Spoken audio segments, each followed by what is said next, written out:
Hello and welcome to episode 3 of Podqasted. Today's guest is Sica. Sica is a European Pro Halo player who currently plays for Quadrant. He has won the only European major in Halo Infinite and has achieved the all-time highest EU placing at a North American major event. Today we learn his thoughts on the recent roster change between Quadrant and Foe, his reaction to finding out Legend was leaving, the thought process on choosing his replacement, and much, much more. So sit back, relax, and I hope you enjoy.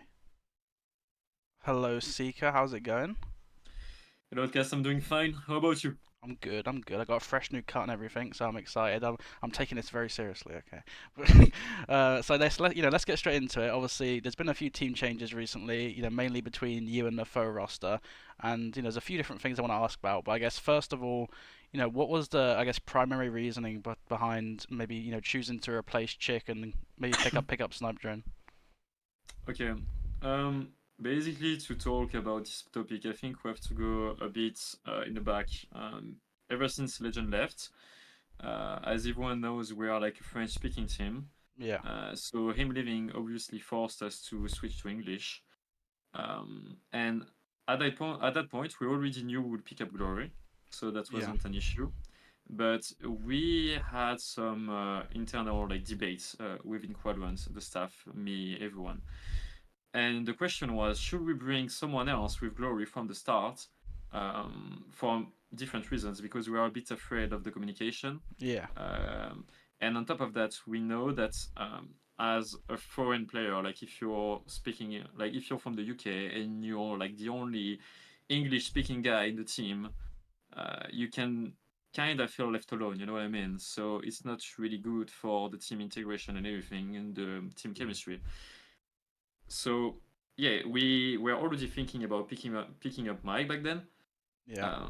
but then we didn't. Why did we not do any move? It's because we had like a really good year Yeah. with Seb and Sabri as well, and we told ourselves that we kinda owe him like to stay with us and give him a chance, to stay with us because of all the achievement we had together. So like that's why we only picked up Glory at the start. Then we played like some like the LVT cups, Yeah. Yeah. online and everything. Obviously, the results sometimes are hard because you're playing on NA servers and everything, so it's whatever. But as the time passed, with scrims and even the EU tournaments, we didn't.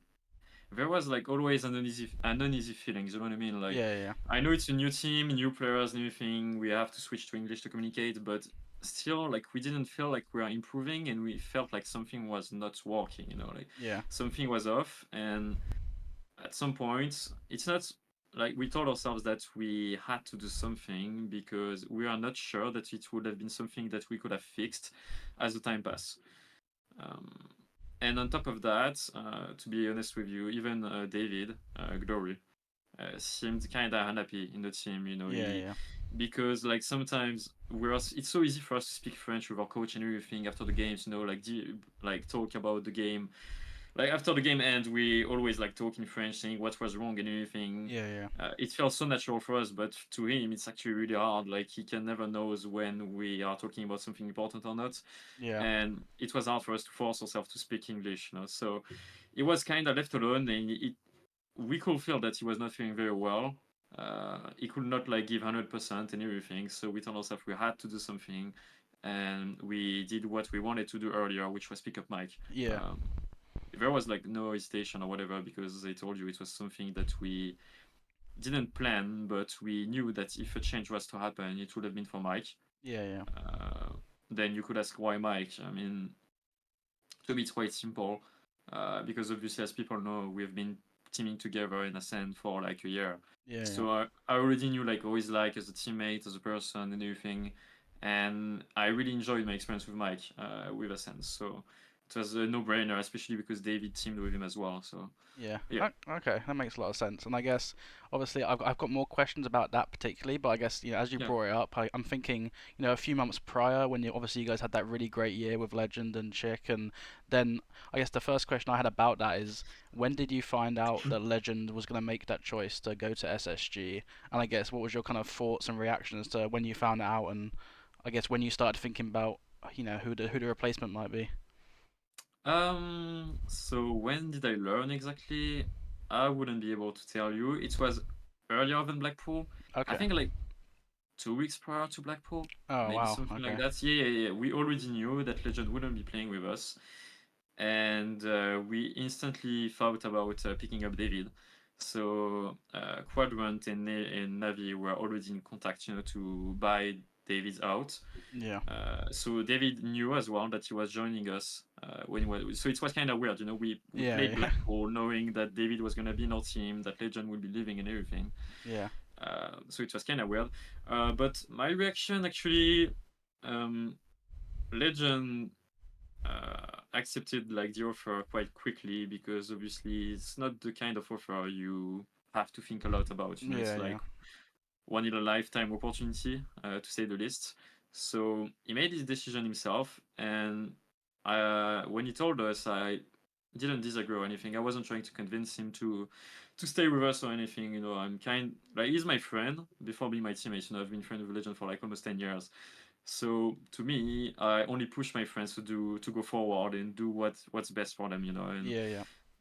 to me, he always wanted to win like a championship and everything. He has like some big ambitions. Like he played the game more than anyone and everything. He really wants to win, and I think he had the best chance at the time to win with them. So it's only made sense. Everyone in the team felt the same. Nobody tried to convince him to go back and everything, and even Quadrants were like very understanding. Yeah. I know Okay. some people are talking about bios and stuff, but for information, Quadrant gave Legend for free to Oh SSG. wow. Okay. That's Yeah, they didn't want to, block him, and they just literally let him go to SSG without like blocking him or whatever. That's really good. That's really cool. I mean, I don't think Yeah, that's something that isn't. I'm assuming very common in like team no, trades and esports and no, yeah. it's not. But I, like Quadrant yeah. are, they don't like to force player in. Like if you want to go somewhere, you can. So Yeah, and I guess off the back of that, when you did find out that Legend was making that choice to leave, what was the kind of discussion like between you, SLG, and Chick in terms of what kind of player you wanted as a fourth? And I guess also, was there any consideration for a French player potentially to kind of keep the chemistry going and kind of not have to deal with the language issues? well, so basically the thing is that we could have picked a French player, but if we pick a French player, like there was too much of a difference between Legend and the player we would pick up. Yeah, yeah, And we thought at that time that David was like the player with the most potential in Europe. He has been shining with Navi. I think he played very well at Worlds and everything. And he definitely he's a really raw talent. Talent. He has yeah, yeah, like a lot of talent. I think he can only go above, and he's one of the few players that mechanically has the ability to rival Legend in a way. So it's a really hard. Obviously, Legend is a really hard player to replace. yeah. So we wanted to pick up someone that could be as close as he is. There was no French player that could potentially fill that role. Yeah, okay, that makes a lot of sense. And I guess, when you did eventually then go to Blackpool and compete, what was that kind of Yeah. feeling like emotionally? Just kind of having that like thought that Legend's gonna be gone. Did it kind of make it almost like more motivating to want to win, to kind of like have a good Uh, kind of final event, or was it a bit of a kind of mix of emotions? yeah, it's really special, but we really wanted to win because it would have sucked, for our team to win everything, to have some good placement together in NA, and then like lose the last event together. It would have sucked. Yeah, So obviously it was kind of weird, but we told ourselves we had to win to finish on a good note. yeah. Um, but yeah, it makes me laugh because I remember like when Bound came to Blackpool, Oh yeah. people thought back then that he came just to recruit Legend or whatever, but he already signed with them at the time, so he didn't come for that at all. Yeah, that was a strange thing because I think there was rumors going around at the time that that might be the Mhm. case with Legend, and you see Bound there, and it's like, wait a second, what's going on Yeah. here? But Oh, the real explanation being that his girlfriend lives in the UK and she's not far from okay, Blackpool. yeah. So like he came to visit her in like for weeks, I think, and then he told himself that he could go to Blackpool as well. Nothing more than that. Yeah, that was cool. That was Yeah. very it was very unexpected to see Bound in Blackpool, but I mean he Yeah. he was there. Yeah, but like everyone was already talking about Legend to SSG just because of that. Like people had no clue before that, but because Bound came, even though it wasn't because of that, everyone was saying, yeah, Legend is going to SSG. Yeah, and I guess then, like I say, moving on from that, and you guys had the kind of off season, and you had Yeah. that kind of first few EU Cups with Chick and things maybe didn't work out the way you wanted to. And I know you said obviously there's some obvious reasons you picked up Sniper and you kind of got the experience of playing with him, but was there, I guess, any thoughts that went into considering other players or any concern maybe about like a playstyle difference between Chick and Sniper and how it might affect the team? Yeah, I can go more in depth about that. So basically, we already knew we would want to pick up Mike, and we also had like communication issues. Like not only because of English, but because we had like too much comms at the time, like Yeah, we said. And thing is that if you know Mike, you know that Mike is not the kind of guy to talk a lot in game, yeah, but he listens a lot. So there's less communication but more listening. So for us, it's the perfect mix. yeah, It only made sense. And in terms of gameplay, like Mike brings something that is really good for us. It's like his surviving ability. Basically, he's always like the last alive. He can pick up a kill when you're all dead and everything. So he buys a lot of time for a team to actually do something on the map, and that's something we didn't have. I think like we were not milking our life enough back then. yeah, So yeah, I think he definitely brings a lot of slaying power, the ability to stay alive, and also like he doesn't come a lot, and that's what we need actually. Sometimes people complain because someone doesn't communicate a lot, but for us it's really good because we already talks a lot. yeah. Okay, that So makes a lot of sense. And I guess, obviously, I know it's quite early in your guys' kind of news team's life, and you've not played a lot of scrims together. But I guess now that you've kind of got your finalized team and looking at the season ahead, and I'm thinking, yeah, obviously, you versus foe, but also you in the kind of North American events. yeah. What do you think might be the kind of main strengths of this new team, maybe compared to your kind of like your team last season with Legend and Chick, and things that might be a benefit to you guys, kind of competing against these American teams? Yeah. I know what people are saying about us. It only makes sense. We lost Legend, we changed two players and everything. So people are really downplaying us, I think, at the moment, which is understandable. But to me, I think we will be even stronger than what we were back then. I'm only expecting our team to be at least top six, and obviously wants to keep on breaking into the top four. Like that has always been our objective. We don't care about doing top eight, and top six is good, but it's not something I'm gonna be happy about as well. Yeah, People have to understand that I don't care at all about winning in Europe as well. We win in Europe because we have to. We don't like to lose, but I don't care about winning as well. It doesn't give me. I mean, I tweeted I won World Championship online or whatever when we won because I don't give a fuck to be fair. Like I've won yeah, 100 online cups in the past. It doesn't make me happy or whatever. It's just about go to NA and practice and being able to be the best teams in the world. Like our objective is to win a major, and I think that the team we have at the moment is the best team that we can get in Europe. yeah. Okay, that's good. And I guess I want to talk a little bit about your kind of how you got into competitive. Obviously, I'm not going to ask you about like what age you were when you first played a video game, but I'm thinking when you first kind of decided that I want to compete in Halo. I think my first memory was you playing Halo 5 Pro League in like Yeah, 2017 or something. Was that when you started, that's or I guess where did it kind of start for you? no. I kind of started earlier than that. I had some. I'm only gonna talk about the good teams because I had some really bad teams at the start of my, you know what I mean. But my first good team was actually Solar, Shady, and Crystalix, the French player, Oh yeah, that was a very and we're good team. playing like the Legendary Cup together, and we are gonna qualify ourselves into the first or second season of Pro League. I don't remember. But then I got dropped for Warlord. Oh No, yeah. not Warlord. Anima. I got Oh yeah, I dropped for think it was Anima. Warlord and Anima that team. Yeah, Yeah, I yeah, remember. that's it. Warlord was playing with us for one tournament, then I got dropped as well for Anima. Oh no. Then they made it into the Pro League, and I kept competing by myself, like going into random pickup teams. And then I qualified myself in the Pro League, as you said, in 2017. Yeah, I was playing with like Cheek, Speed, and Nerix. Yeah. We had the infamous record of not winning a single map. Well, I Back mean, being in Pro League that's back then was still a really big deal.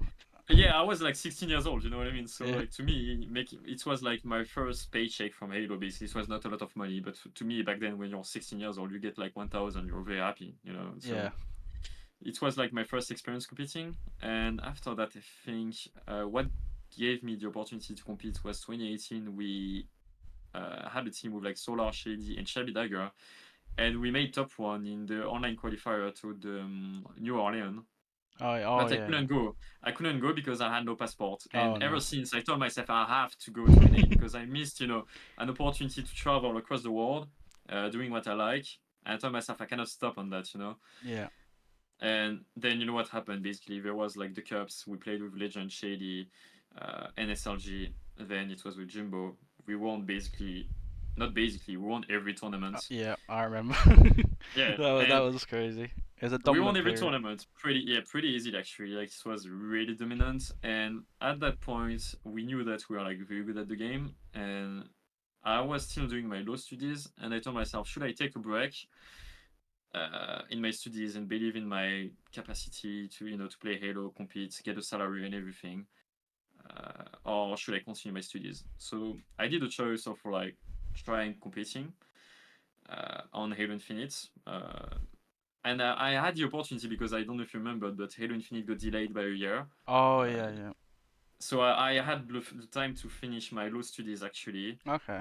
And then afterwards, yeah, I was like, yeah, fuck it, I'm gonna take a break. And it was quite fast to find an org as well. I don't know if you know, but back then, when we had like the first Ascent team with Snipe, Drone, Shady, me, and Legend, Oh yeah. we were supposed to be signed by Navi. Oh wow, really? That's Yeah, but we got stalled, the org, and I'm oh happy we no. did because the contract wasn't really good, to be fair with you. Okay. It was kind of jail, you know what I mean? Like it was a 2-year contract with bad terms and everything. But at the time, we were like very excited about it. Like for me, it was my first contract. I would have signed with Yeah, my blood if I had yeah. to. But yeah, basically, Jimbo's lot back then like stole the all from us because they had like bigger achievement on Yeah, LAN and yeah. everything. We were like considered as an online team. Yeah. Uh, we didn't have any result on LAN so far, and it was only on a single game. So people used to call us like H5 Warriors or whatever, because Yeah. some people thought we were gonna be bad as well on Infinite. Yeah, I remember That's that was a big storyline that like the yeah, kind of going into Infinite from Halo 5, there was the thing of yeah, like respectful Jimbo, these guys that have kind of been to LAN, proven it, and like now the new game's out and everyone's trying the hardest yeah, again. Like, yeah, and I think that was something that was really kind of exciting to see at the start was like you and Legend especially like proving yourself and kind of showing yeah, that you weren't just like online kind of guys. And yeah, I guess pretty did much. that kind of give you extra motivation? I guess on top of just like the motivation you already had. It did, but to us it was always a sure thing. We didn't really know why people would like still underestimate us. No, we were very confident about being top one at the start of Infinite as well.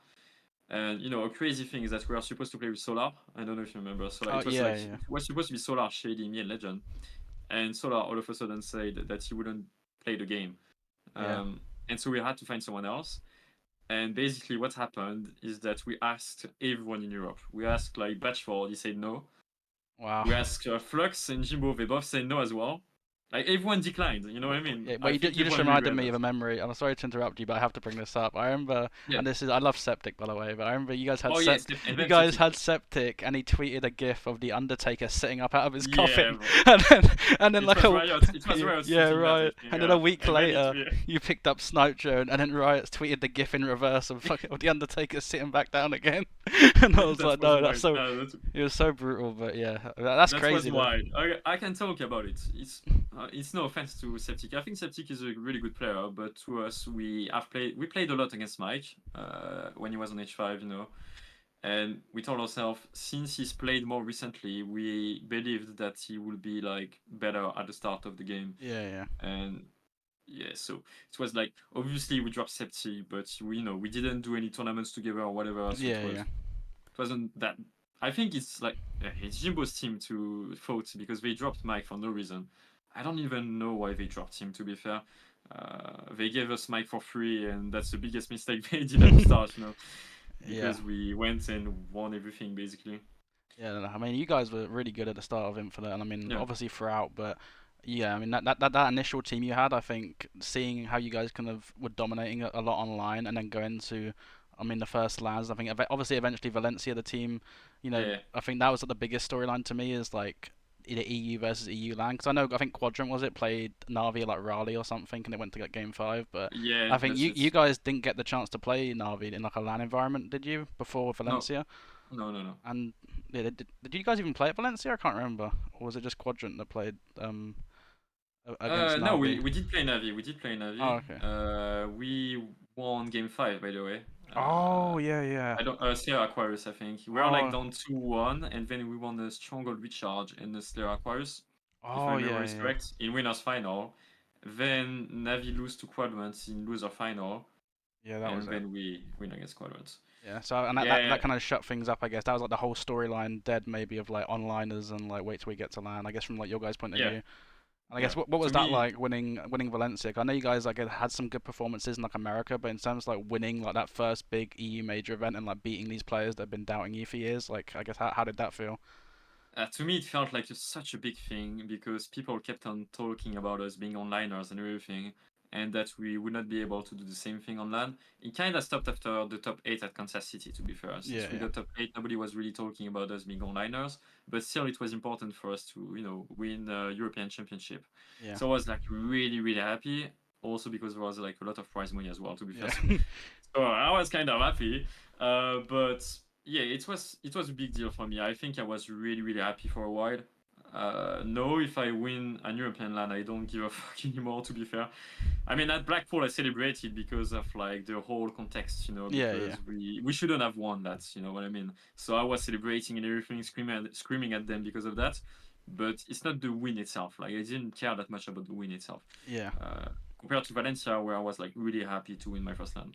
Yeah, and I guess I remember there was that time period where there was I remember there was quite a lot of rumors for a while, that you like that kind of rumored team of USOG Chicken Legend, like that was the team you guys wanted, but you couldn't kind of make it happen for like a Yeah. time. I guess what was the motivation that made you really want to make that team in the first place? And I guess off the back of that, what you guys went on to achieve was obviously incredible. But I guess what was like the initial motivation that you made you think that team would be like the team to make? Um, well, lots of reasons why. To be fair, like when we wanted to join Quadrant at first, it was because things weren't going so well in our team. Like I'm not talking about results, I'm talking about like the atmosphere and everything. Yeah, It yeah, was kind of toxic and stuff. So we wanted to leave actually and join Quadrant. And Quadrant was like ready to pay a big buyout. I'm not gonna talk about number, but it was yeah, like the biggest thing I've ever seen in Halo history. And Ascend did everything they could back then to keep us. Like they really wanted to keep us because Ascend really believed that they could get partnered, yeah, and they needed us for that, in terms of results and everything. So they declined every offer from Quadrant, and yeah, basically we had to stay the whole year with Ascend, yeah, and we were only able to like do our team at the end of the season. Um, I don't know, to be fair, how it happened. It's just that basically back then Chic and SLG were like the two best players from that team, yeah, and they really liked playing. They really wanted to play with us too because me and Legend were a duo as well, and it was only natural for us, to try to mix like the best four French players together. yeah. Okay, yeah, that makes a lot of sense. And I guess that season, or I guess just generally, like the amount of success you guys have had at these North Yeah. American events, I think, what I guess would you attribute that to in terms of like your guys' work ethic, how you practice, and I guess like staying motivated? Yeah, I think so. I think that we were literally one of the hardest working team in the world. Ever since the preseason, when we had our team together, we were like screaming every single day against American teams and stuff. I think yeah. So it really sucked, back then when at Charlotte we didn't have Cheek. Yeah, Obviously, Foxy played well, filling up, but it wasn't the same as playing with our full squad, talking French and everything, because trust me, at that time we had a lot of potential, and I think we could have had like a really good result already at Charlotte yeah, with our full team. And we went game 5 against Optic and stuff. yeah. That was a Even crazy back then. series.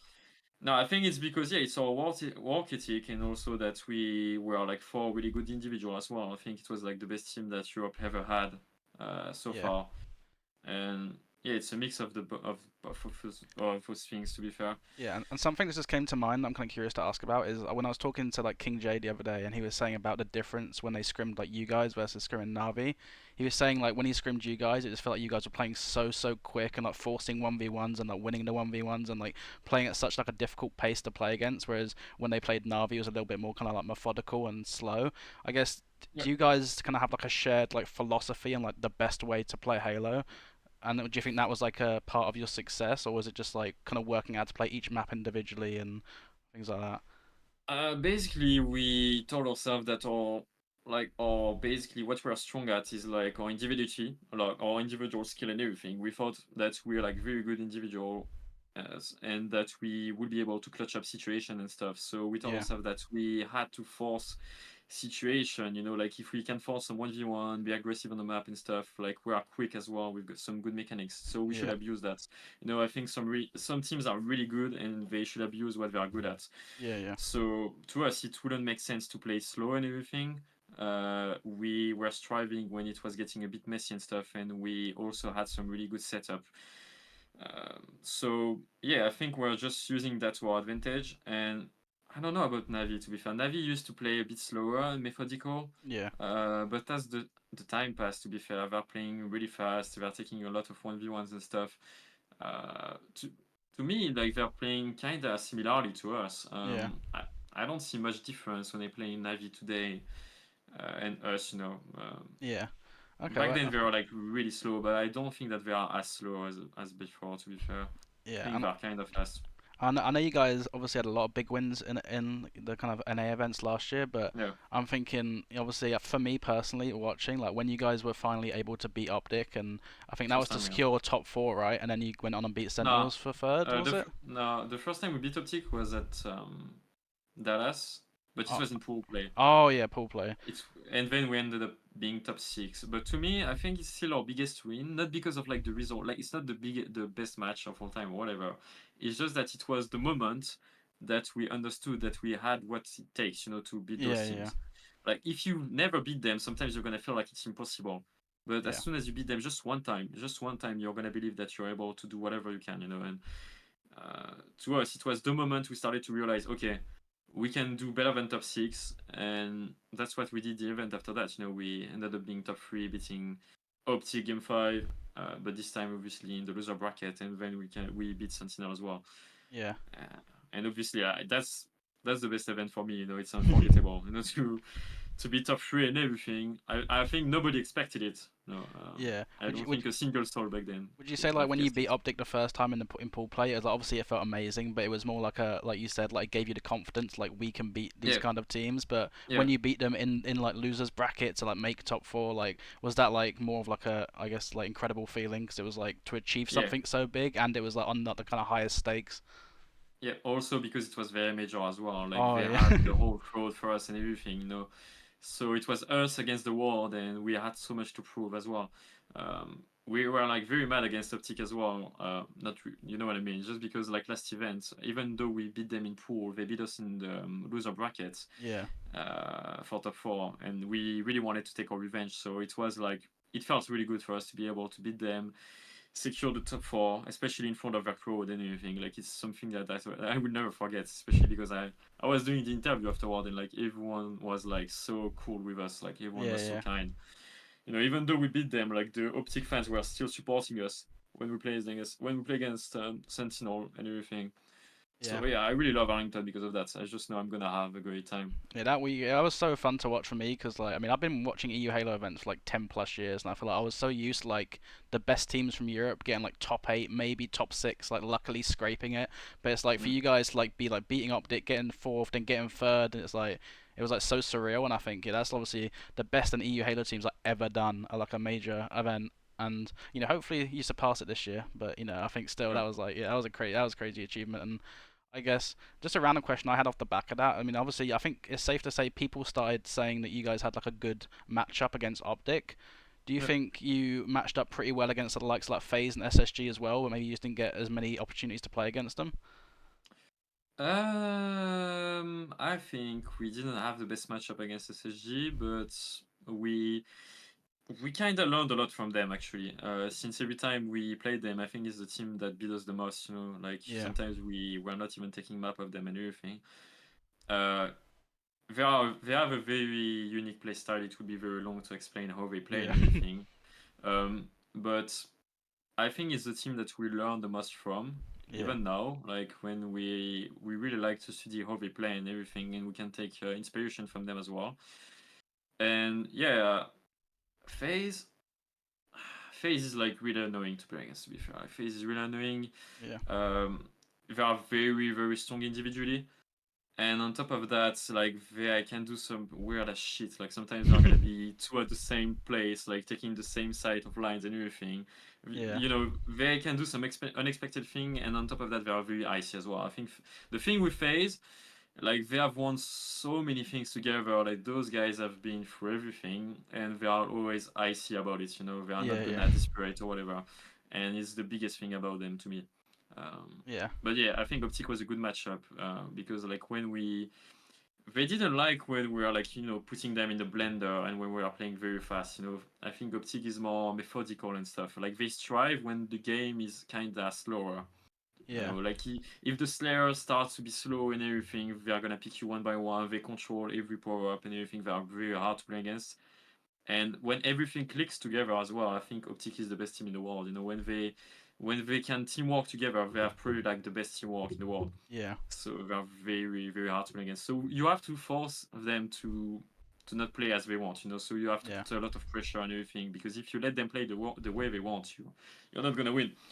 Yeah, and I guess a couple more things is obviously now I guess moving forward with your new team, and Yeah. looking ahead for the season. Would you say like right now as a competitor you're as motivated as ever? Like I know you've achieved quite a lot. You've won a European event. You've got top three in America. Are you still kind of hungry to kind of get that major event win and kind of fully go for it? Yeah, 100%. Multiple reasons to that. First, the bandits. Yeah. I'm a H5 kid from the bottom of my heart. You know, that's where I strived and everything. I really disliked the BR. Yeah. I enjoyed the game like 10 times more, like screaming, doing tournaments and stuff. Ever since the bandit came out, I feel like I'm much better now than when I was with the BR. To be fair, and so I'm really excited about proving myself and proving that our team can compete with the best. And on top of that, we have like the London Major. Yeah. You have no idea how many times I've been dreaming of like winning in front of the crowd. You know, like Yeah. I think everyone in Europe would love to see that. It's our best chance at doing so. The whole crowd is gonna be behind us for the first time. It's gonna be fine, you know, to hear people saying like "Let's go Quadrant" instead of like USA, USA every single time. You know, every single time they have Bro, everything for them. You it's know. gonna be so crazy because like if you guys pretty much play any team, you guys are gonna have like a major crowd advantage Yeah, pretty much. It's gonna be like 100%, ridiculous. hundred And percent. and that's So yeah, that's gonna be I, crazy. I don't know if it's gonna make a difference because those guys are really focused and everything. And even when we play, as you know, we beat Optic even though they had their full crowd. So sometimes it doesn't make that much of a difference. It's more like it's not like it's gonna stress them or whatever. It's more for us. It's gonna give us, you know, hope and everything, like strength Yeah. when we need it. So Yeah. yeah, it's gonna be amazing. I just want to win some match in front of the crowd and go as far as possible. Okay, and I guess just to round out, I might asking like one or two more, I guess like random questions. I think first of all, Yeah. like I know they are technically your rivals at the moment, but I mean, what's your opinion on the kind of foe roster? And I'm thinking mainly, I guess Wooten being the kind of new player on that team, and also how you think Chick is going to kind of fit in potentially. Um. So yeah, so far to talk about Seb, I think Seb ever since he joined them, he played very well. I feel like his playstyle kind of fits really well with them since he's replacing Mike. He can play a bit slower and everything, and yeah, I just feel like he's playing even better than before. So far it's fitting very well. Yeah. Um. So regarding Wutum as well, yeah, Wutum is like really impressive.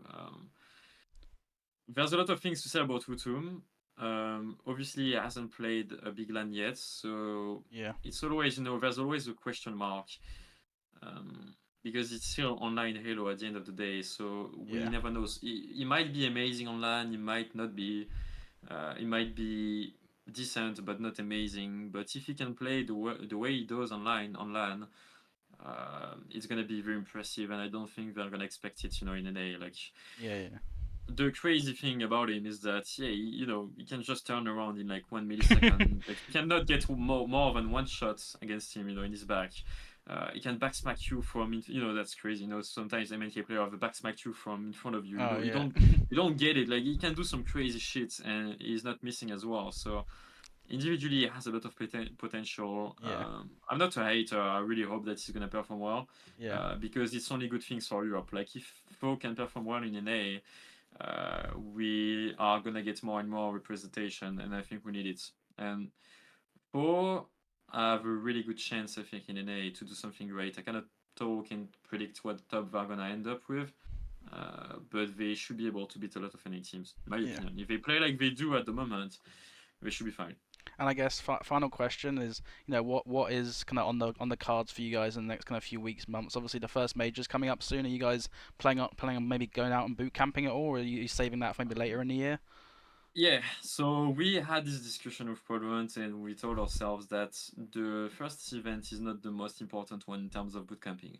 It's Yeah. better to bootcamp and to scrim intensively when you have a lot of things to catch up, you know. Yeah. So as the season goes by, it's more important to bootcamp, but not the first event where there's a lot of wild cards. You know, nobody can predict who's gonna win.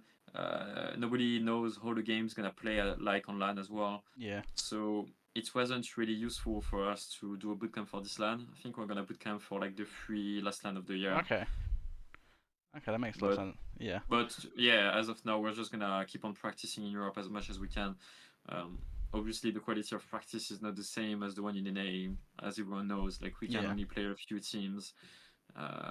Teams aren't as good as the one in NA as well, so it's kind of hard. You have to learn by watching streams and everything. Try Yeah. to get a lot of infos on them without playing them. I mean, it sucks, but it is what it is. Yeah, well, like I say, I appreciate you giving me your time. Thank you so much for kind of giving us some more information on, I guess, all the team changes. And yeah, I'm excited to see you guys compete this year. And like I say, I appreciate everyone watching, and we'll see you next time. See you next time. I appreciate you, man.